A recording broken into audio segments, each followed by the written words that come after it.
Vamos dar continuidade aos nossos encontros, conversando sobre ensino de literatura e, mais especificamente, com a poesia e a poesia lírica. Neste encontro, nós vamos conversar um pouco sobre a poesia no ensino médio, as abordagens temáticas,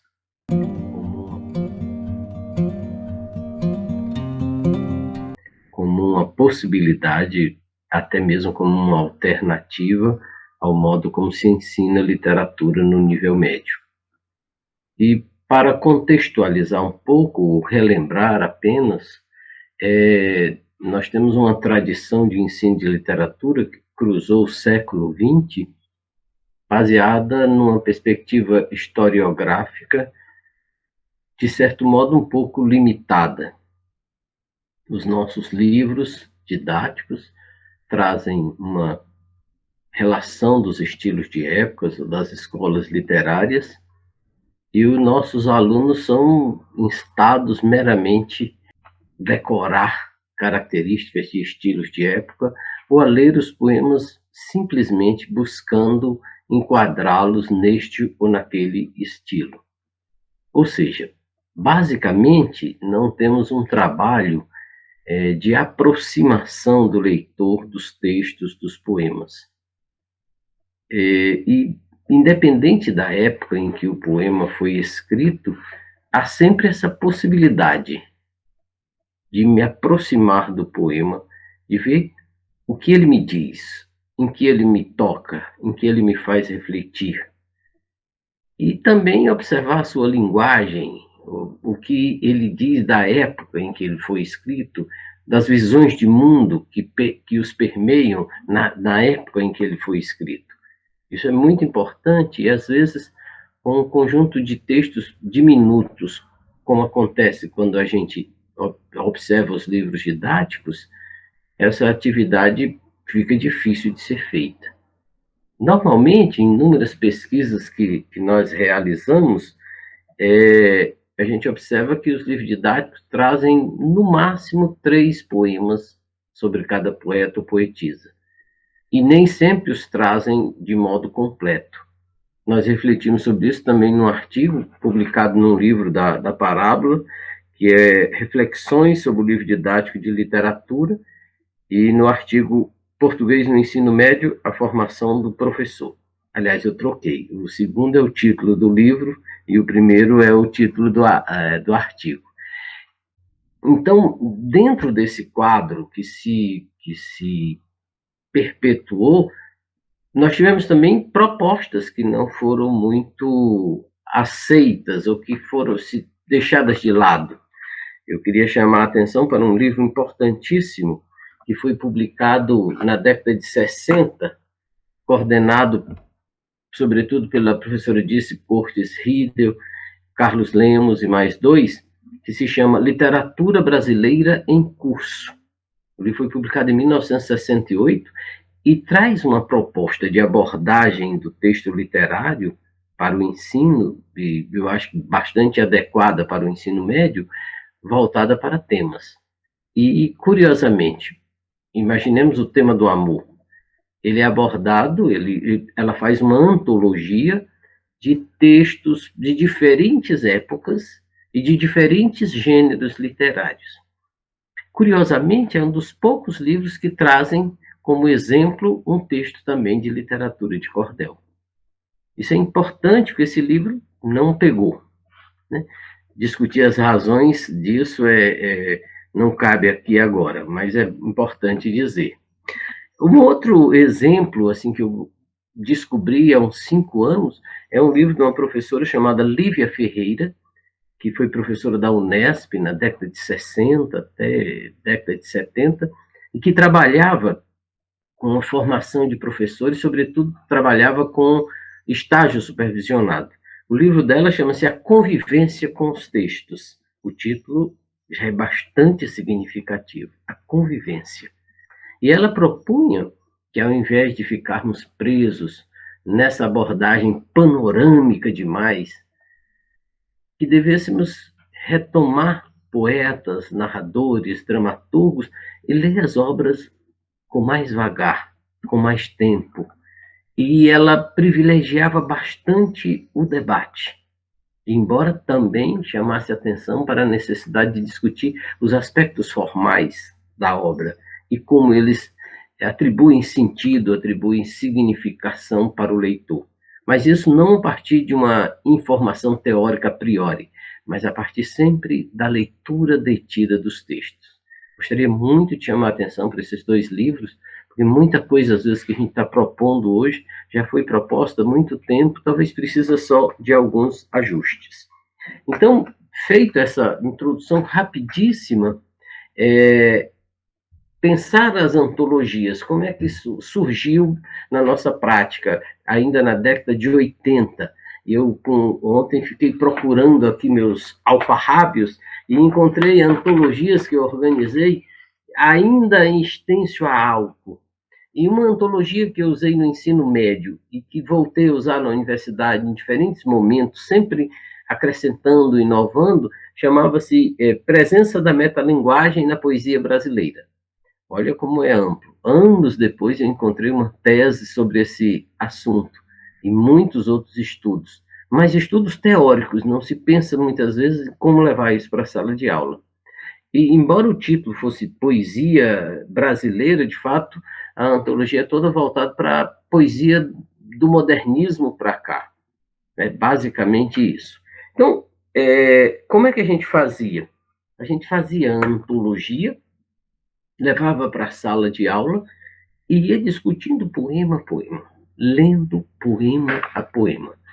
E essa atitude, esse procedimento, ia gerando muitas vezes reflexões as mais interessantes, e a possibilidade da gente orientar no sentido de ler com os alunos, de mostrar possibilidades de significado que podem ser acionados com a leitura. Em nenhum momento a gente deixa o aluno sozinho com o texto.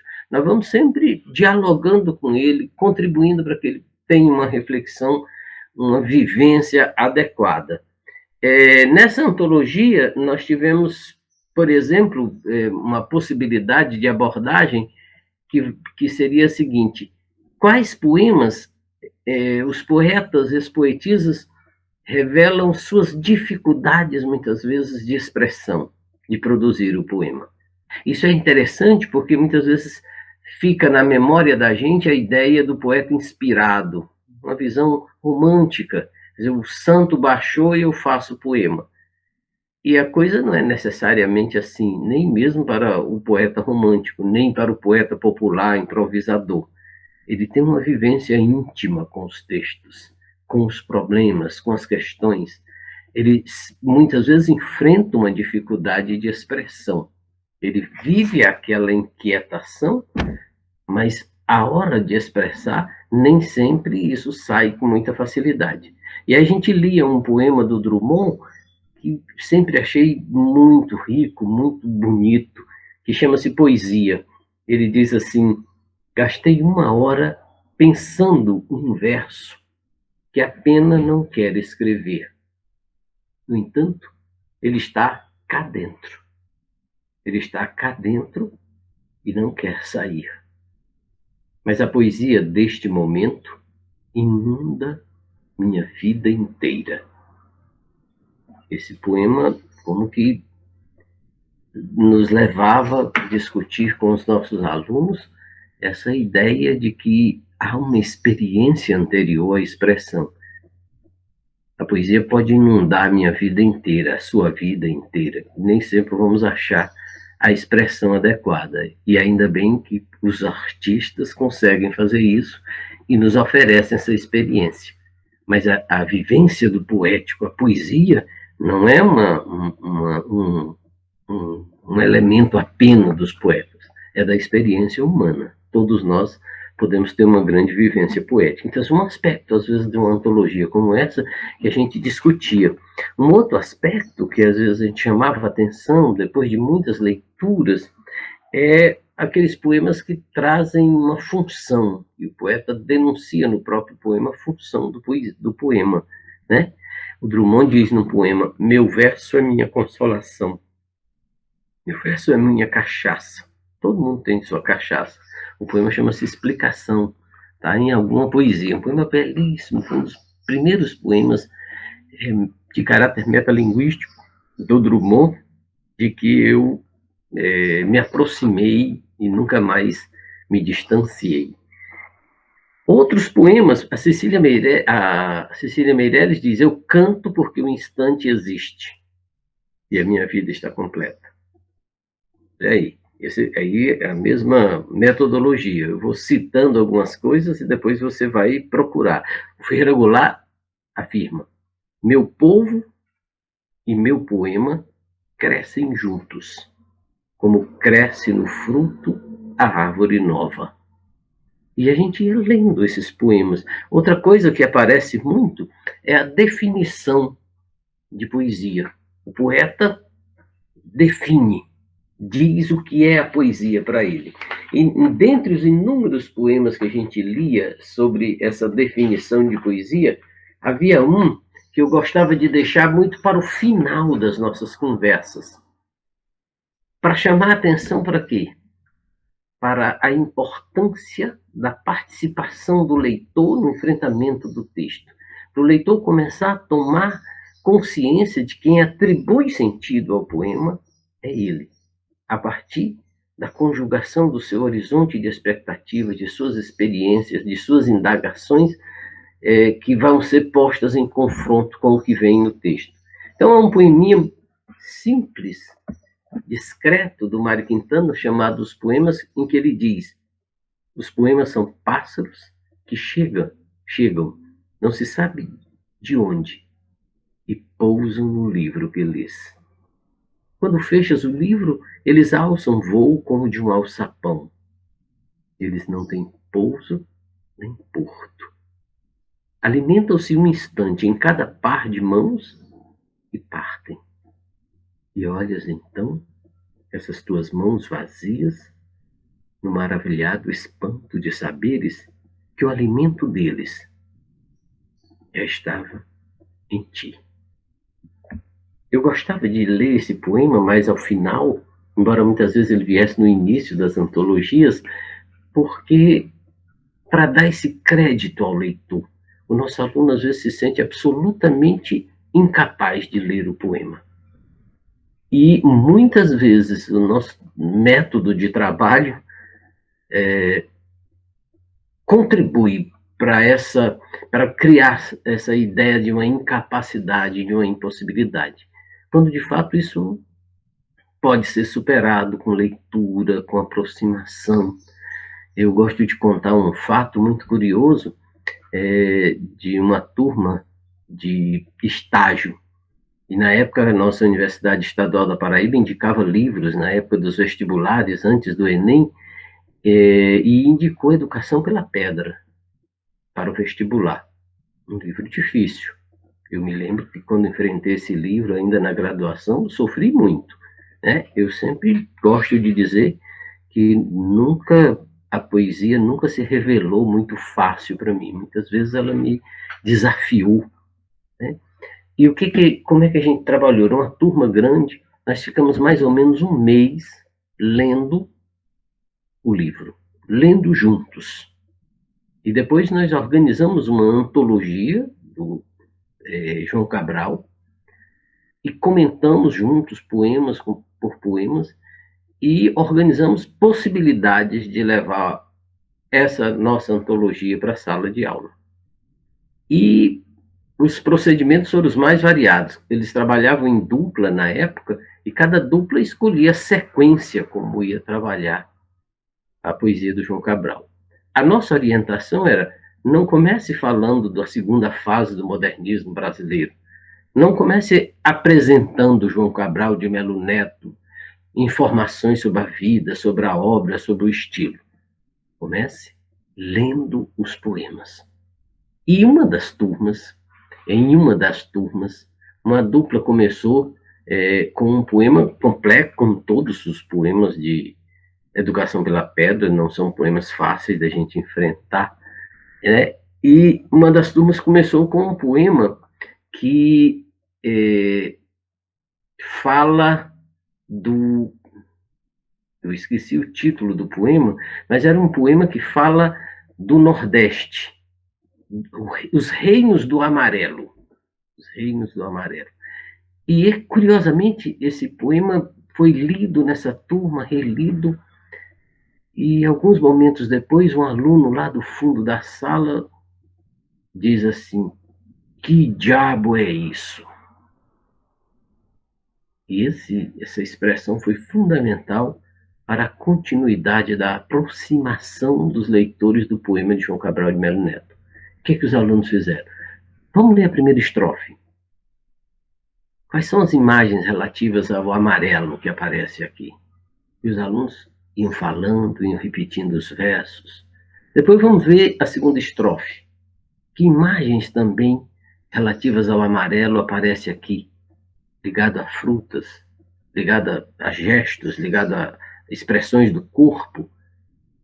E aí ia e voltava, e eles iam observando aquelas imagens, e o mesmo aluno, a certa altura, e eu fiquei acompanhando essa aula inteira, a certa altura, disse assim: mais um é diferente do outro. E ele foi observando, entre eles, as diferentes perspectivas que o poeta trabalhava na primeira estrofe e na segunda estrofe. E ele vai dizer: ah! Esse A foi o momento em que ele assimilou o poema, que ele compreendeu o poema. Essa atitude de paciência e de não julgar o aluno, mesmo quando ele se revela reticente diante do poema, é muito importante. Bom, continuando o nosso tema da abordagem temática, o tema do amor, por exemplo, é um tema que comparece na nossa poesia, em toda a poesia, de um modo extraordinário. Uma vez nós organizamos uma antologia para os professores da rede pública da Paraíba sobre o amor na poesia brasileira. Temos esse material, discutíamos com os professores para que eles levassem isso também para a sala de aula. Mas, por exemplo, nós trabalhamos muito com amor na poesia do Drummond. A poesia do Drummond tem uma diversidade, desde o primeiro livro até o último, de temas voltados para a experiência amorosa, que são extraordinários, densos, tensos, outros mais suaves, mais de encantamento. Então você pega aqui um poeta, recolhe esses temas que lhe são tão peculiares, a abordagem é peculiar, o tema não é, mas é a abordagem que é peculiar, e leva isso para a sala de aula. Você pode pegar os poemas que falam de amor do Vinícius de Moraes, leva para a sala de aula, compara a temática com os poemas do Drummond, do Paulo Leminski, de poetas, vou falar depois das poetisas. Então, você tem aí um caminho, né, que você pode seguir a partir de abordagens temáticas. Outros temas também que a gente trabalhou ao longo dos anos, por exemplo, o tempo. O tempo é um tema encantador, que merece muitas vezes que a gente discuta. Eu trabalhei o tema do tempo muitas vezes voltado para canções. Canções do Caetano, canções do Gilberto Gil, canções do Chico Buarque. Né? O tempo na poesia do Mário Quintana é muito rico. Né? O Drummond tem poemas sobre o tempo. José de Anchieta tem poemas sobre o tempo. Gregório de Matos Guerra tem poemas sobre o tempo. Né? Gonçalves Dias tem poemas sobre o tempo. Então, se você vasculhar um pouco a nossa poesia, você vai encontrar coisas muito interessantes. Uma experiência com alunos do primeiro ano de letras, alguns anos atrás, foi um levantamento com eles de poemas sobre a lua. Eu já tinha o meu levantamento na poesia brasileira, eu fiz esse levantamento, e eles trouxeram canções, eles trouxeram versos populares da tradição oral. E olha, nos divertimos e refletimos muito a partir desse diálogo sobre a lua. Então você tem uma diversidade de caminhos que você pode seguir a partir de uma abordagem temática. E, repito, é muito importante que você parta da sua experiência de leitor. Os poemas com que você convive. E a experiência de organizar uma antologia é muito prazerosa. Dá um trabalho danado. Você tem que ler e reler vários poetas. Hoje as pessoas botam lá no Google e fazem um levantamento meio aleatório. Você pode até fazer isso, mas vá nos livros e confira. Às vezes as publicações estão com defeitos, cortam versos, mudam a estrutura, e é bom mesmo você ir descobrindo os poemas nos próprios poetas. Muito bem. Nós fizemos antologias, essa ideia da antologia temática do próprio poeta chama atenção para uma outra ideia. Como os livros trazem muito poucos poemas, faça antologias dos poetas, não necessariamente temáticas, para levar seus alunos. Você está lá no modernismo, tem Cecília Meirelles, tem 1 ou 2 poemas no livro didático, leve mais. É simples. Leve mais, proponha, mostre livros. Eu lembro que eu levava muito da Cecília Meirelles, anotei aqui, Retrato. Um poema que me assusta e me encanta desde a 8ª série, que veio no meu livro didático. Retrato, motivo, improviso. Na poesia infantil de Cecília Meirelles tem poemas belíssimos, complicados. A Pombinha da Mata. Canção da Tarde no Campo, de que já me referi no outro encontro. Então, você faz a sua antologia, amplia. A pessoa chega, às vezes, ao final do ensino médio, não conhece nem 5, nem 10 poemas do Drummond, da Cecília Meirelles, do Bandeira, para ficar só aqui nos modernistas. Se a gente vem para a poesia do século XX, segunda metade do século XX, início do século XXI, nós temos uma diversidade muito grande de textos e de poemas. Tá certo? Então, acredito que essas possibilidades são muito plausíveis. São coisas que a gente pode fazer ali cotidianamente. Por exemplo, organizava antologias sobre poesia concreta. Levava poemas do Ronaldo Azevedo, do Juscelino Grunewald, do Zé Paulo Paes, que tem poemas concretos, do Ferreira Goulart, dos Campos, dos irmãos Campos, que é onde tem a grande produção, né? E de outros poetas levava, fazia minhas antologias, levava para a sala de aula. Nos últimos anos eu venho trabalhando muito, tive algum projeto sobre a lírica feminina, poesia escrita por mulheres. E voltei a trabalhar nesse sentido, né? Uma antologia de poemas de mulheres. Uma antologia de poemas de mulheres falando do amor. Tem muitas diferenças do modo como os eu líricos masculinos se manifestam. Falando da própria metalinguagem. Não se trata de agora só priorizar isso, mas isso também precisa ser lido, precisa ser mostrado. Nós fizemos uma vez uma antologia de poemas que tratam da questão racial, pegando poemas já em Castro Alves. Você pode discordar do ponto de vista dele, mas olha como ele trouxe. Cruz e Souza tem poemas extraordinários sobre isso. Jorge de Lima. E aí você chega nos contemporâneos, no CUT, na Conceição Evaristo. Então, pega uma linhagem dessa, monta uma antologia e discute com seus alunos. Essa é a ideia. Não tem nada de extraordinário.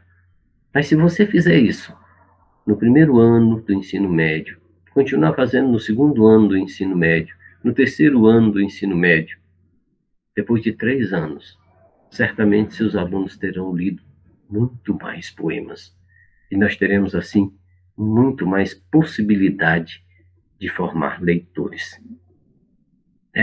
Eu acho que os documentos oficiais, a partir das orientações curriculares das OCEM 2016, abre espaço, com certeza, para trabalharmos de uma perspectiva diferente.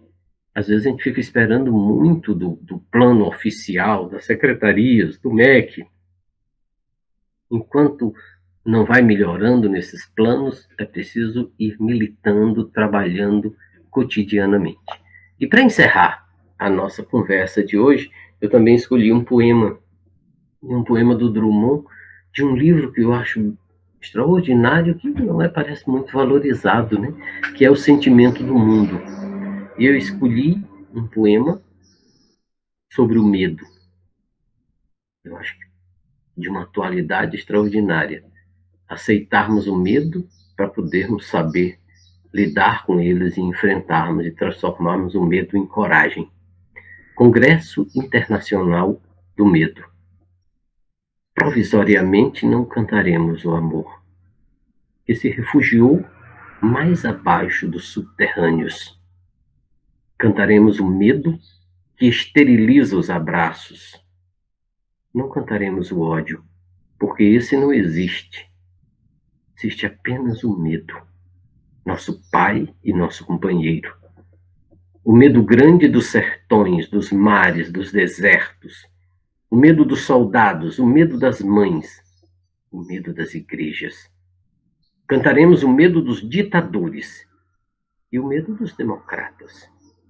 Cantaremos o medo da morte e o medo de depois da morte.